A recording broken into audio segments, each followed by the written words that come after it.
Yeah, in fact, he's wearing a shirt that says, "There is no cloud. It's just someone else's computer." So make it yours.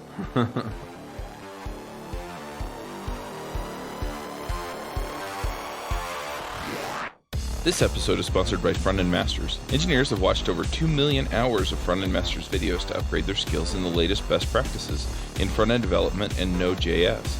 Popular video courses of theirs include courses on advanced JavaScript, Angular 2, React, API design with Node, and functional and asynchronous JavaScript. Many of their teachers have even been guests on JavaScript Jabber. Check them out at frontendmasters.com. Hey, everybody, and welcome to the JavaScript Jabber Show. This week on our panel, we have AJ O'Neill. Yo, yo, yo, yo.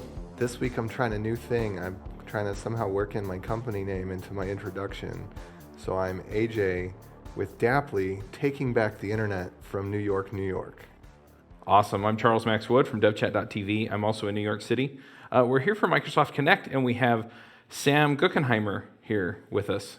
Hi, guys. I'm Sam Guckenheimer. I'm from Visual Studio Cloud Services. I'm delighted to be here. Connect's pretty vibrant this year. Awesome.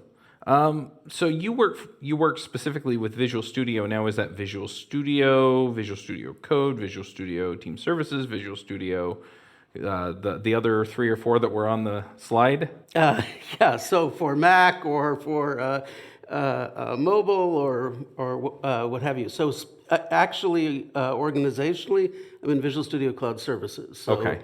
So I work on Team Services, Team Foundation Server, and so forth. But I also work very closely with the guys who do Visual Studio, the IDE, VS Code, the new mobile center on Azure. So those are all part of the story. Very cool. We actually had Donovan Brown on the show, and we talked quite a bit about some of the offerings there, and that's really exciting stuff. It seems like in the keynote they were trying to show us how all of the different pieces kind of line up together, where at Ignite we talked mainly about Visual Studio Team Services, and then we talked a little bit about like Visual Studio Code and things like that. Now it looks like it's almost you right-click something or you pull a drop-down menu, and it just kind of sets off the whole chain through your whole DevOps setup. That's correct. So what we're trying to do is to bring continuous integration, continuous delivery everywhere. Mm-hmm. And there is underneath a common build and release pipeline from that comes out of Team Services. If you're using Team Services itself, you see it obviously, but if you're using the new flow that Donovan showed from Azure Web Apps, or if you're using it from Visual Studio Mobile Center on Azure, it's the same pipeline underneath. And the notion is that a modern organization is practicing DevOps, which means using an automated release pipeline, which means that the guard against things going wrong is automation in the pipeline. Okay. And the way in which you deploy is by doing progressive exposure, and the way in which you understand what's happening is by means of monitoring and telemetry. And there is a common infrastructure underneath that, which you get from any of these places. The UIs are dependent on whether you're starting from mobile, you're starting from the IDE, you're starting from the web in Team Services. Gotcha. I'm going to let AJ ask a question. Okay, so I want to talk about Visual Code or Visual Studio on Mac a little bit. Yeah. Because that's new. Is this the same Visual Studio that runs on Windows, and it's like we've completed the .NET port, or is it a different Visual Studio? What is that? Well, the origin of this goes back to our making .NET open source with .NET Core, and then bringing in the Xamarin platform, which gave us the ability to really be cross-platform. So the IDE now that's in preview with Visual Studio on the Mac is an outgrowth of capabilities that were historically in Xamarin. It is not, there's a lot of commonality. We didn't port everything from Windows to Mac. Okay. Interesting. And just to clarify, the reason we're asking about this is because they announced it brand new this morning, and you can go get the preview. Where do people go to get that? Can they just... So you can go to the Download Center and download Visual Studio for Mac. If you just do a web search on it, I'm sure it'll take you right there. There's a big green download button, and It's important you're that up it's and green. running. That's very soothing. I like it when it's green. Yeah, the download buttons I think are that way now. Right. So let's say that I'm a JavaScript developer, either just on the front end or maybe I'm doing some Node.js as well. And I'm thinking, well, that sounds interesting, but isn't Visual Studio just for C#? Oh, not at all. So Yeah, I thought I'd lean into that easy softball there for you. yeah, that's so Visual Studio is a great development environment for Node or other JavaScript, and typically applications have embedded JavaScript now. That is, it's you're mixing C# with JavaScript, or if you're developing in Java, you're mixing Java and JavaScript, and on the front end, and typically, if you're using something like Node, you're of course using JavaScript on the server. We now have many options for that. So we have Visual Studio, we have Visual Studio Code. If you prefer something that is more an editor with a command line, think of it as, if you were a developer who may have been using Sublime or Emacs or what have you, this is definitely something you want to try. Yeah, we've had Chris Diaz on the show to talk about it. Yeah, so, I think that it's amazing how many times I hear people say, thank you for giving me a real editor that I can use for JavaScript, who've gone to VS Code from something that was less capable. And we have Visual Studio for Mac and Visual Studio, which will do things like forms and more guided, opinionated experiences. Okay. So effectively, you can think of those as the opinionated IDEs and Visual Studio Code as the, editor that you bring your intent to and gives you command line and lets you be very productive if you're you come out of that world. It's really two generations of ways of working. Right.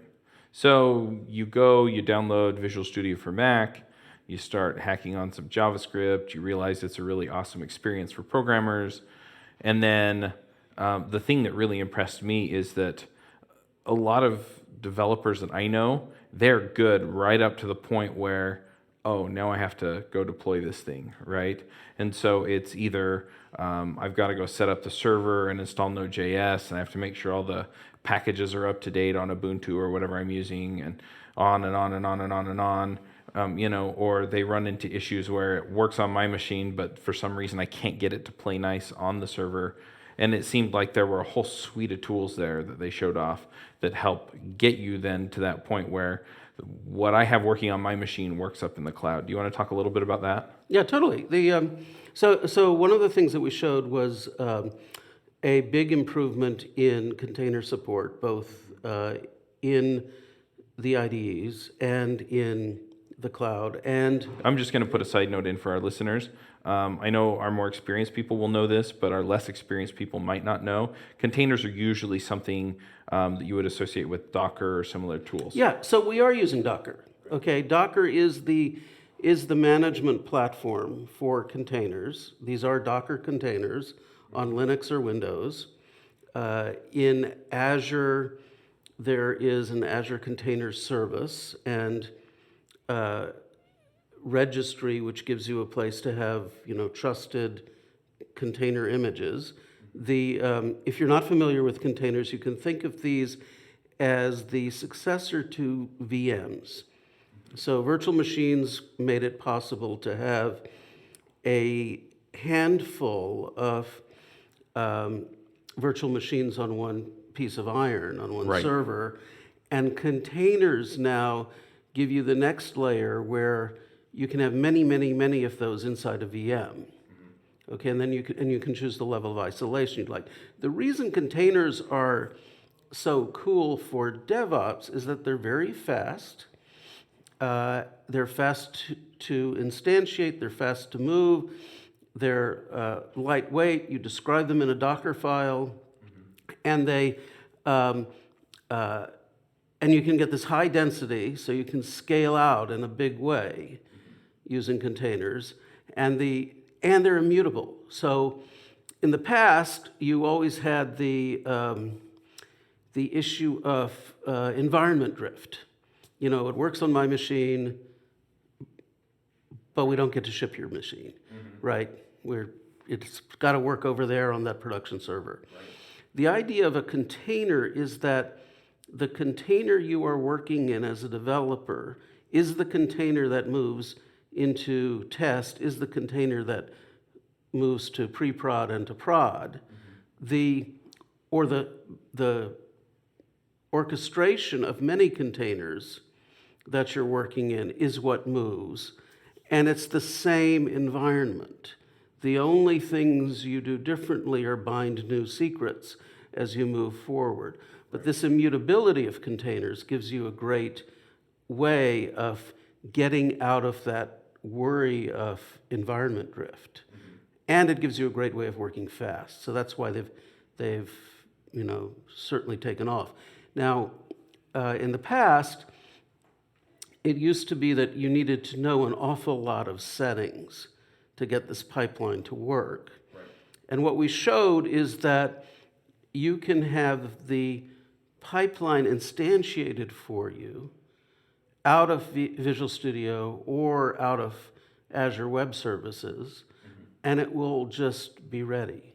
And it's the same pipeline you would have in the past specifically created all the settings for by hand in Team Services. Now it's just there. It's ready in Team Services. You can run your automation through it. You can deploy as often as you want. Yeah, that's the thing that I'd seen. So I've set up continuous integration by hand, and here are all the variables that you need, and here's how you build the app, and here's how you basically get it deploy ready so that you can actually spin it up and run all the tests and on and on and on. And and then it's the same thing in production. It goes through essentially the same process. And like you said, then you have different secrets for each level because it has to know where the production database is, not the development database. And yeah, just the idea of being able to, in my IDE, say, okay, I'm working with Docker, so I've got this box of stuff, and I'm going to essentially send that same box of stuff up to the CI machine. The CI machine doesn't have to do the build process, doesn't have to fight any of that stuff. It plugs the secrets in, spins up an instance, runs my test, and then does the same thing in production. Exactly. And and it was as simple as, it works on my machine, all the tests passed here, so I click a button and it goes. Yeah, you really can set it up in, a few minutes. I think Donovan did it in 2. It would probably take me 5. I think he practiced. So, yeah, with Donovan's demo there, I remember I didn't see him do anything that looked Dockery other than that he created a file named Dockerfile, and then that was the one where it suggested the extension for the Docker plugin or something. No, that was the VS Code one. VS Code had the extension for Docker. Okay, but anyway, he did something. He used his right-click instincts, and then that was so funny. Yeah, it was. And then he's got the Docker running on localhost. He edits the file, hits save, refreshes, and the Docker image has already been updated on localhost. So how is that process happening on, on my Mac? How is it happening? Is the Docker stuff just built into Visual Studio by default, or is there some setup there? So today it's in preview on Visual Studio. The right-click thing he did, we don't have on Visual Studio for the Mac yet. Okay. But will. That's important because that's instinctive and people are going to go for that. I understand, although you don't right-click on the Mac so much. Yeah. Well, the other issue is that Docker has historically been a little bit weird on the Mac. Oh, yeah? Yeah, it works fine on Linux because it's essentially a wrapper around the Linux kernel and the way that it manages containers, which is also why it's fast and scales nicely. I have no idea how it works on Windows, but on the Mac, I've done some funky virtual machines setup in order to get it to work in the past. Yeah, so that's true on Windows. So with Windows Server 2016, we have been through many of the technical previews and this, supporting Docker first class, and made a decision sometime back that Docker would just be the management layer for containers, so that they would, you'd use them the same regardless of whether you're targeting Linux or targeting Windows. The thing here that we're doing is we're making it so that you don't have to become a specialist in Docker to use Dockerized containers in the pipeline, and you don't have to become a specialist in setting up the pipeline with all the right bindings to set that up. It just instantiates for you. And as Donovan said, all his right-click memory muscle Right. in that, right-click finger just worked. Of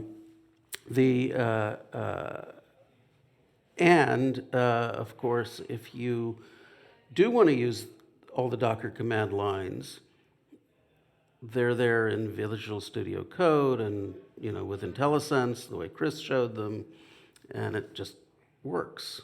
And, one of the big things that people, of course, are doing with containers, Docker containers, is, setting up Node.js as a way of getting to microservices where you have Node running something that is an individual service. Right. And then the next one is separate, and the next one is separate, and the next one is separate. And in fact, by containerizing those services, you can not only go to Node, but it doesn't really matter. It doesn't matter what they run languages in, yeah. because they're all independent. They all communicate through REST and web APIs. Right.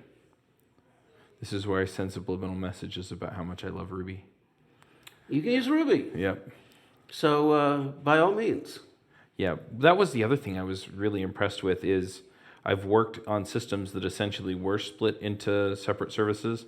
I don't know that some of the services were small enough to necessarily be considered microservices, but they were separated and used some form of queuing or web APIs in order to communicate. And yeah, the full app deployment, like if we had made semi-major changes in more than one or two of the services and the main app, deployment was like this scary freak show.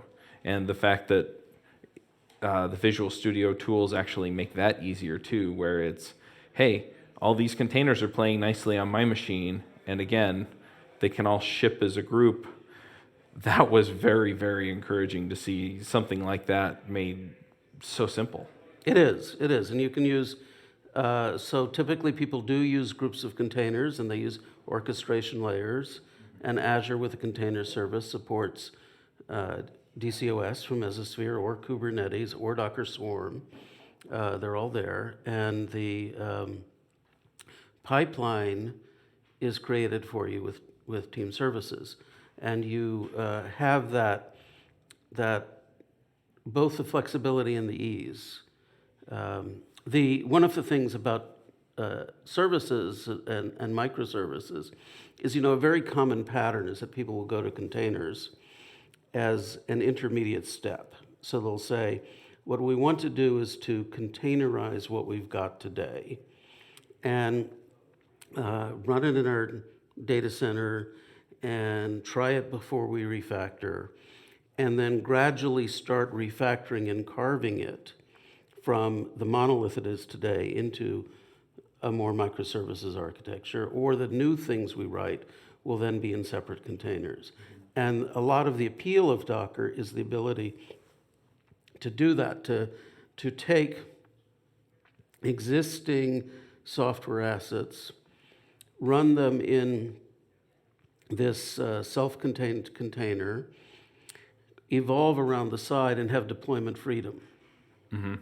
So you can deploy on Windows or Linux, you can deploy on-prem or in the cloud, you can independently maintain the containers. You can really treat the containers as cattle, not pets. If you need another one, you get another one. If one's not well behaved, you can kill it, and others come up. It's just great. Interesting phrasing, like cattle, not pets. So you haven't heard that one before? That's a common DevOps. I was going to say it's a DevOps term. The idea. It came out of VMs more. It started with VMs. But as my friend Jason Cox from Disney says, they used to name their servers and they took on personalities like Sleepy, Dopey, Goofy. And when you instead just say, server 1 or container 1, container 2, container 3, you don't assume personality. You want them to behave identically. And it's just another instance of the same thing.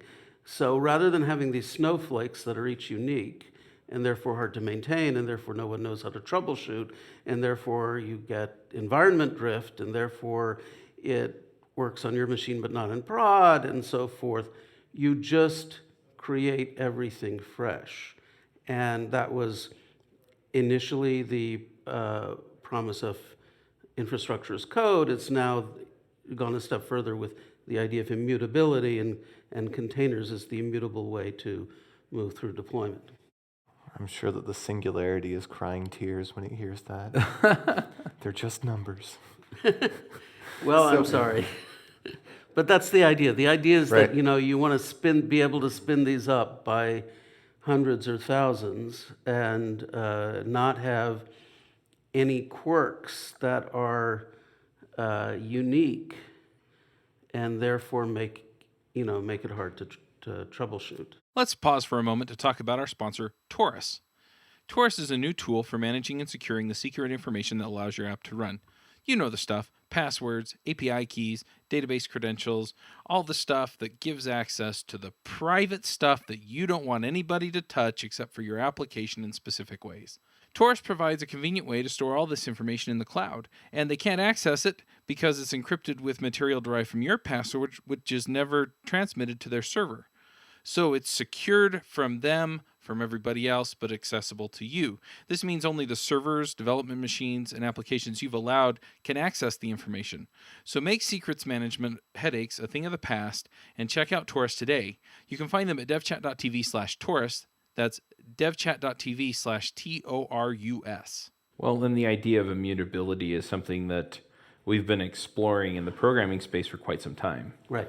Where, basically we add immutability and functional programming to a set of code. And then, essentially if you have to make a change, then you kill it and replace it with something that has that state change in it or the behavior changes in it. And the power that gives you is that you can make a whole set of assumptions then based on the state of whatever it is that you're working on. And it allows you also to move forward or move back depending on how you manage that state. And it's kind of the same thing with these containers, because if you know which deployed version you have and you can replicate the state of the environment variables that you're using to configure it and the state of any data sources that they're pulling from, you can assume a level of consistency that you can't assume otherwise. Exactly. And that's the real power, I think, in being able to deploy with containers. I'm curious, just rolling back the conversation a little bit here. Some organizations just really hate change. And so I can see some of them going, okay, well, I keep hearing about containers, but change is scary. Or we all use Emacs and we all kind of get it. And so, I see some of the power tools that come in Visual Studio, but it's kind of scary making that change. I mean, how do you advise organizations to look at the capabilities and make a determination as to whether or not it's worth the trouble of the change? I talk to customers about change all the time. It's maybe something that I do a few times a week typically when they come in. And I usually take the approach of talking about how we have changed and what we do. I think we, I don't think it is technology-led. Right. I think that the strongest argument to make about the DevOps model is that you have, as a business and as a software organization, whenever you are deploying something, however you have built it, whether you've started with requirements, you've started with user stories, you've started with hypotheses, you've started with whatever, you find that your beliefs about what would happen are right and substantiated in production maybe a third of the time. They're diminished by the evidence from production a third of the time. So stuff you thought would be great turns out to not be great. And about a third of the time, what you've done hasn't made any difference. Mm-hmm. So if you think that that is true, and we have good evidence that that is true for us, then what you want to do is to fail fast on the 2/3 that aren't helping and double down on the 1/3 that are. Okay, so that means that your goal is to deploy more frequently, because the rate of deployment... Because you get more measurements that way. You get more measurements and more opportunity to react on the feedback from the measurements. Okay, so the rate of experimentation is a function of the rate of deployment.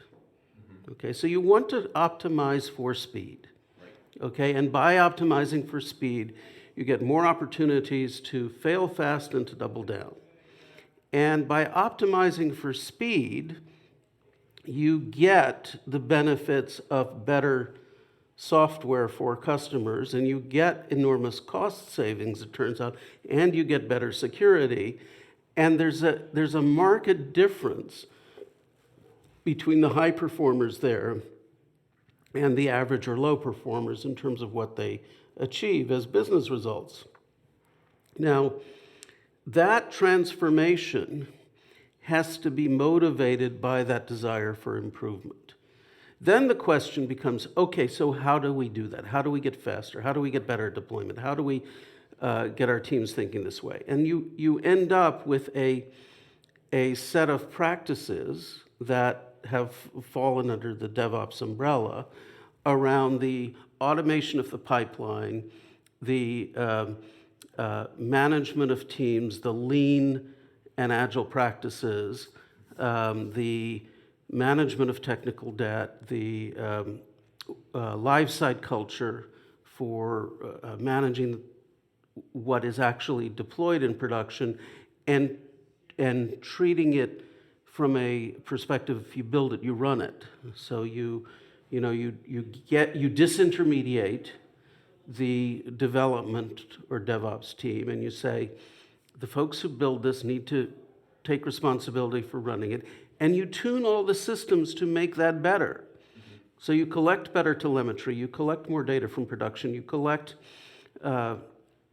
more insight into usage, and all of this goes back to how you think about your backlog and your hypotheses. And you do this fast feedback loop, and you get better at it and more data informed.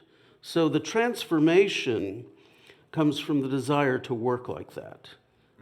And people get nowadays that that's how the services they're using and the apps they're using as consumers are being done. Right.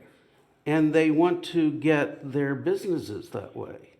So this move to DevOps is being motivated there. You know, it's, I was talking with one of the Gartner analysts has said that their data shows that I think it's something like 17% of enterprises have fully gone for DevOps, and the next 17% are have introduced it in some areas. So we're clearly seeing an early majority Right. movement. There have been certain technical stumbling blocks. I think we're making the technology much easier to adopt. And today, we introduced the mobile center, the Visual Studio Mobile Center on Azure, which lets you tie in mobile DevOps to that process, so you can manage the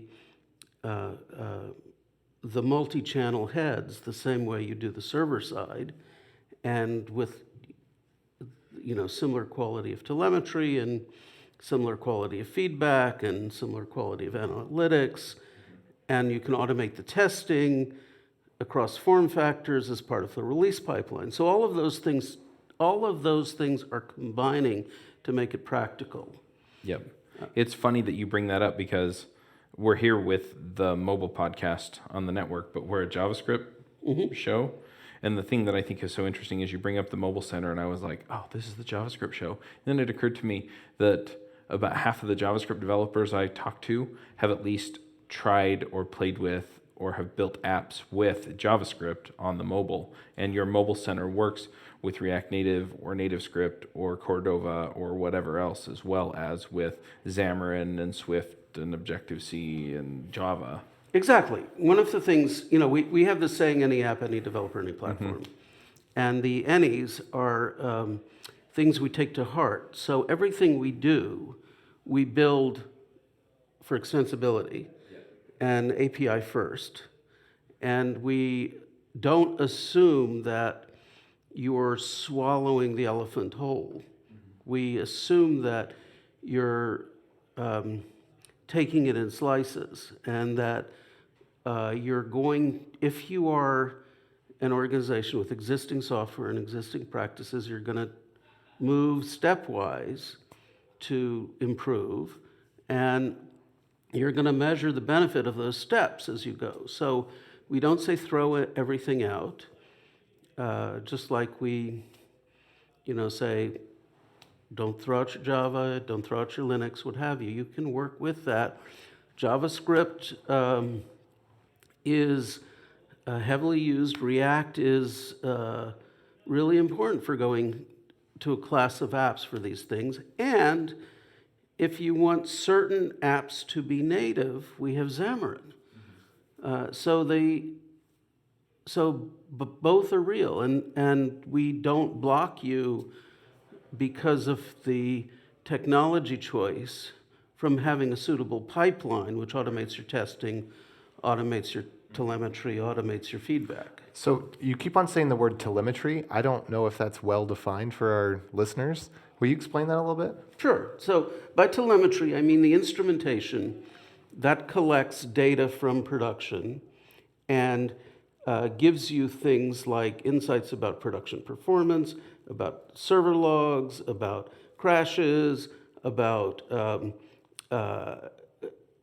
command patterns, everything about visibility into what's running in production. I mean, the analogy of telemetry initially came up from the notion that you had a view on harder machinery, but in software, the idea is that everything you deploy, be it server-side or device-side, you want to have visibility into, both for understanding usage and for troubleshooting, because your goal is to minimize your time to detect, your time to mitigate, and your time to remediate. And to do that, you need to see what's going on. So you're also talking about data that's coming from Android devices, iPhone devices, browsers. Yes. Yeah. So we have for Android, iOS, and so forth, we've had a hockey app, and that's now part of the data you get in the Visual Studio Mobile. So that will give you, direct crash dumps. It'll give you logs. It'll give you usage patterns. For server side or service side, we have application insights and application insights analytics. We use this, for example, ourselves across Azure services. We're collecting right now about 1.6 petabytes of data a day using telemetry. Oh, is that all? Yeah. So I mean, it's, and it grows every month by a lot. So, we don't keep it forever, but if someone needs to troubleshoot an instance of a customer account with anything, that data is all available to them. So, in 10 years ago or more, you would have had this argument about, can the developer get access to the production box? Now it's not a question, because instead of needing to get access to the production box, all the production data is brought to the developer, and you can keep the production environment secure. I had that fight less than 10 years ago. Well, there you go. Yep. And I think depending on where you're working and who you're working with, that's still a concern. But it's nice to see it move the other way, because it makes it much, much easier for all of the things that have to work together. Yeah, and I mean, one of the things that is also a very big concern right now is everywhere you go is security, and ever since the Target CEO got fired 5 years ago, and then Sony got breached, and then the U.S. Government Personnel Office got breached, and everyone with a security clearance discovered their social security number and their kids' bios were in China. People have been much more conscious about how do we make things more secure. And it turns out that by going faster with DevOps, you get more secure, because you don't give bad actors places to hide, and that by doing things like not giving people rights to production, using just-in-time administration or PowerShell's, just enough administration, you don't have credentials that can be compromised that give access to the production network. So part of that is saying, well, we're going to keep our production network secure, but we need that data to come back, so use telemetry for that. Yep. Now we're running a little bit short on time. Do you have any other questions you wanted to ask, AJ?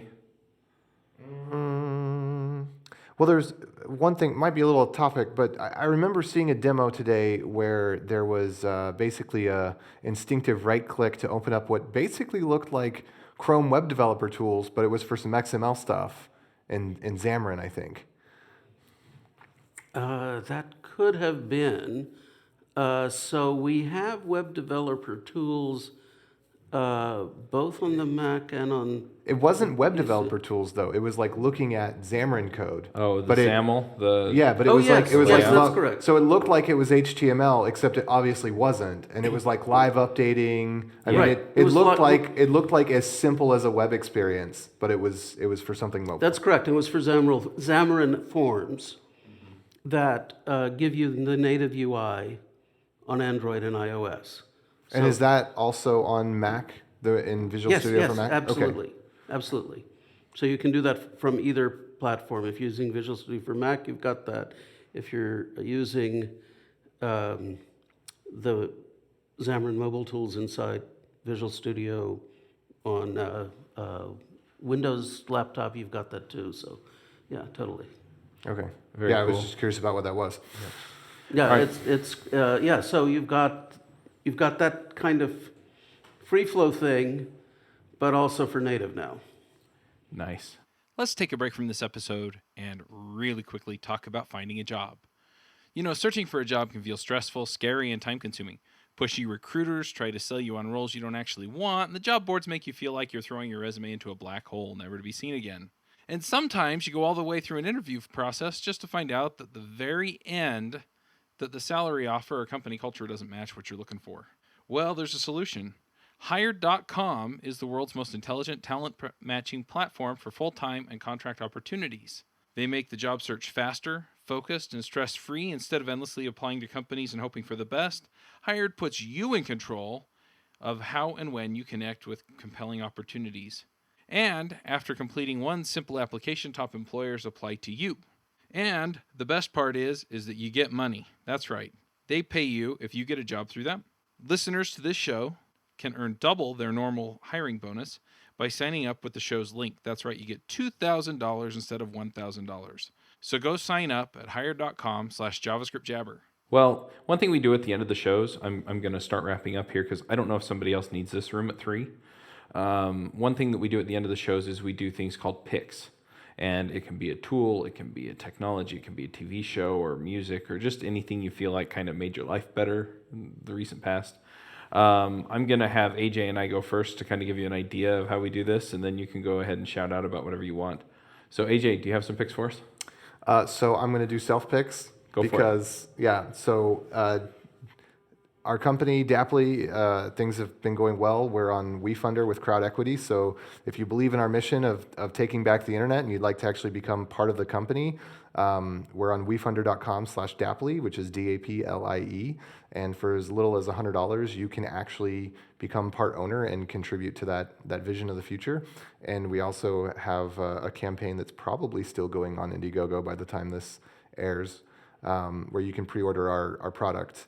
Cloud, which is the in-home cloud that you get to keep privately, where the telemetry stays with you. Yeah, in fact, he's wearing a shirt that says there is no cloud. It's just someone else's computer. So make it yours. Yep. All right, I've got a real quick pick. This is something that I just hired a business coach to help me figure out how to take devchat.tv to the next level, and she pointed me to a service called unroll.me. And what you do is you go in, you put in your email address, and if you're on Google, so I'm on Google Apps, which I think now they're calling like G Suite or something like that. But if you're also in Gmail and a few other of the more common email providers, you go in, you put your email address in, it asks for permissions to look at your email, and then it gives you a list of all of the subscriptions that you have for all of the things that email you all the time in your inbox. And then you can go in and you can say either put this into a roll for me, and so then it just emails you, I think, digests of all that stuff, but it also gives you an unsubscribe. And so I went through and I think I've unsubscribed from 400 odd email subscriptions that somehow wound up. So and I think some of them come because I'm on the CES press list, and so they give your email address to all of the vendors, and then all of the vendors add you to MailChimp. So I have to run that periodically. I'm probably going to have a heck of a time in March because CES is in January. But it's terrific. So if you've got way more email coming in, I also use SaneBox, and that puts it into its own folder. But unroll.me was real nice because I was able to unsubscribe from a bunch of stuff.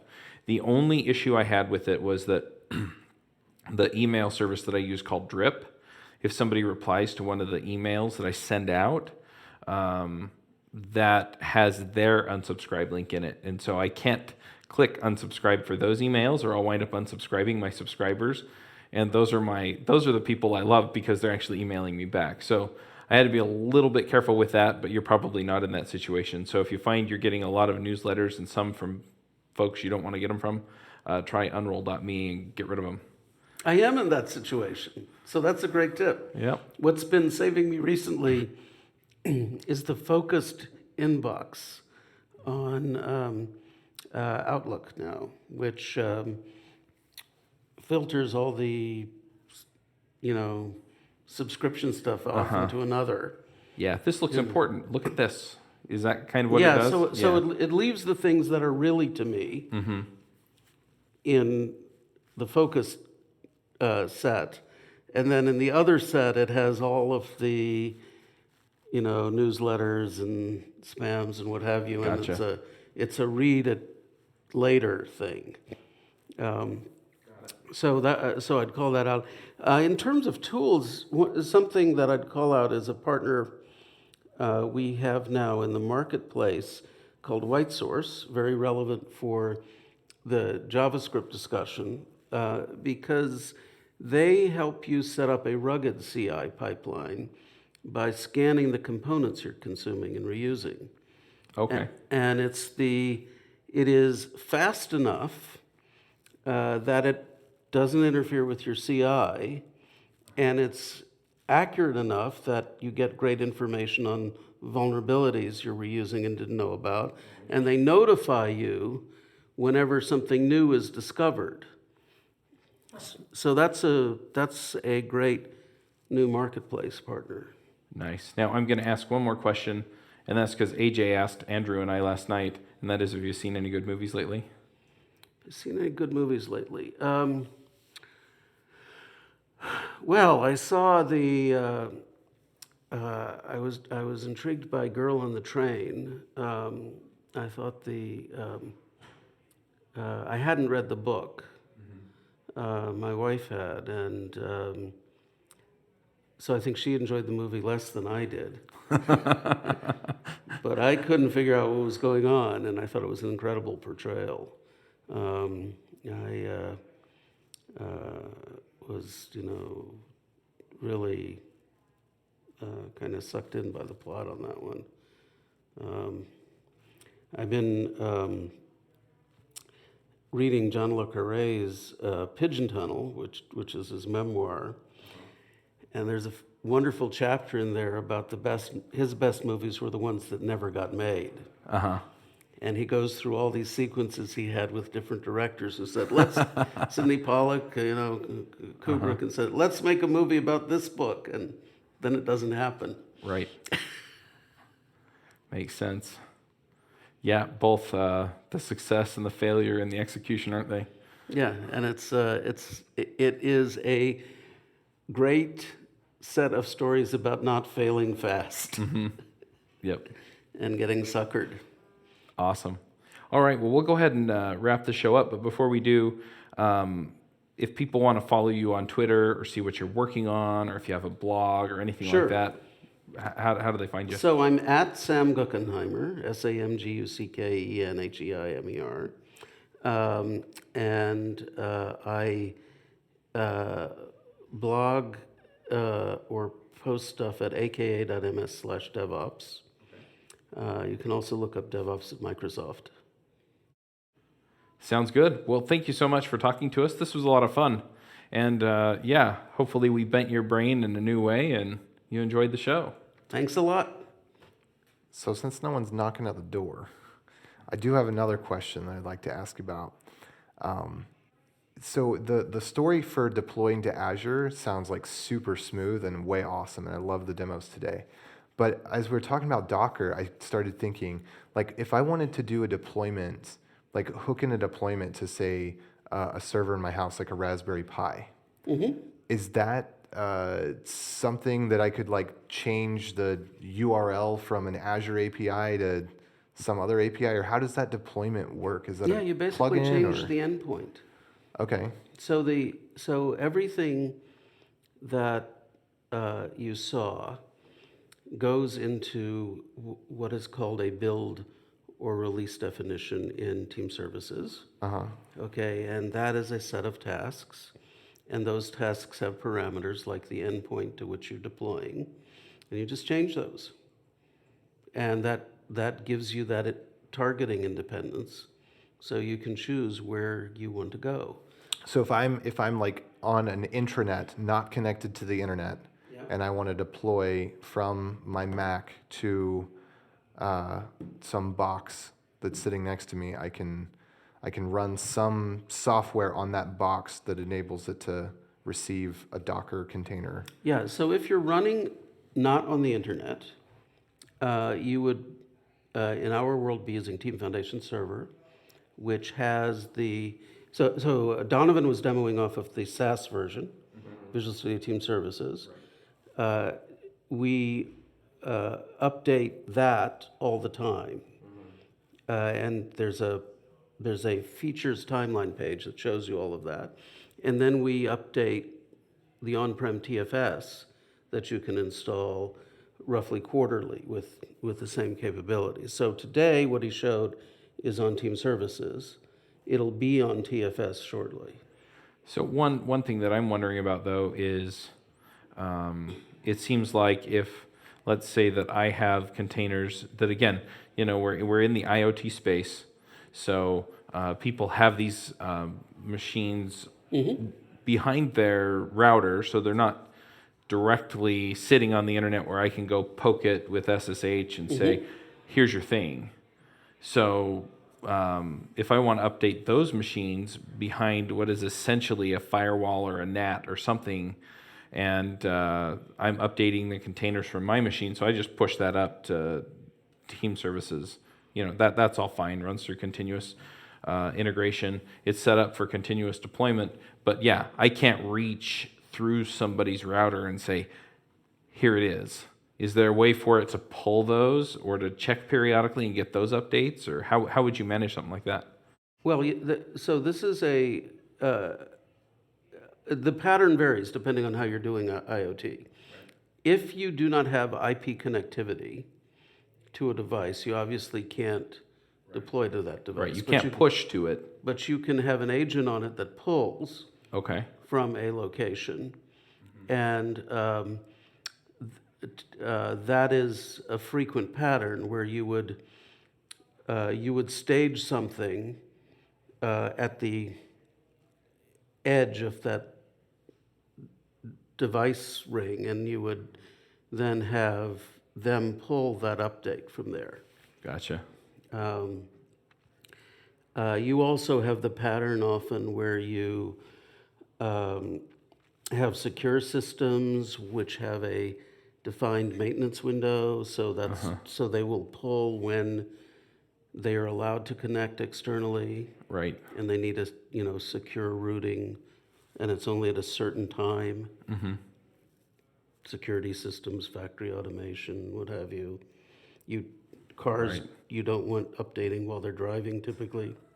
I don't want my car updating at all. Please just take the computer out of my car. If I have to remove fuel injection and go back to a carburetor, just get the computer out of it.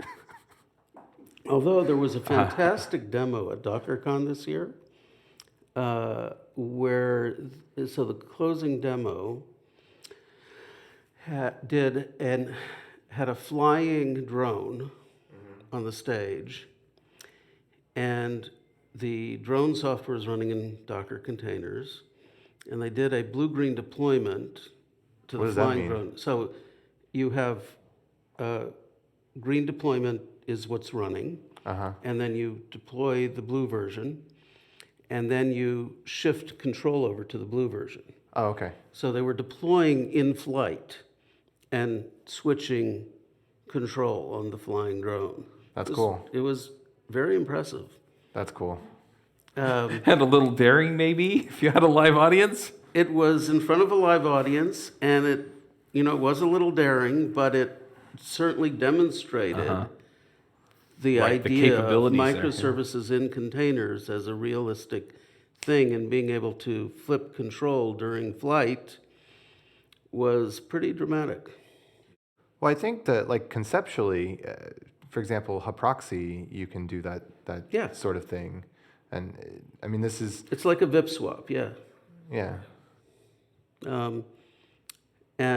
But containers are lightweight enough that, you're not groaning under the load of how much data are you moving, how long does it take, etc. That's the beauty. Yeah, Donovan was saying, or no, it wasn't Donovan, it was I don't remember who it was, but the one container was like 50 megs. Yeah. And they're often lighter weight. Yeah, because at least on Linux, they share the kernel. And so it doesn't have to contain the entire operating system. It just has to contain what it needs to know in order to do its job. So it's like another init process and another bash process. Yeah, and it's sandboxed. And same thing on Windows. So Windows gives you two levels as a choice, but typically, everything's shared from the OS layer up. but you can have also an untrusted container. Uh-huh. So if you're, for example, running third-party software that you don't know anything about, you can put it in an untrusted container. It's a little bigger, Right. more secure. Yeah, and so it still has the low-level access, but it doesn't have privileged access. Cool. That was fun. That was really cool. Good. Well, thank you, Jeff. Thank you.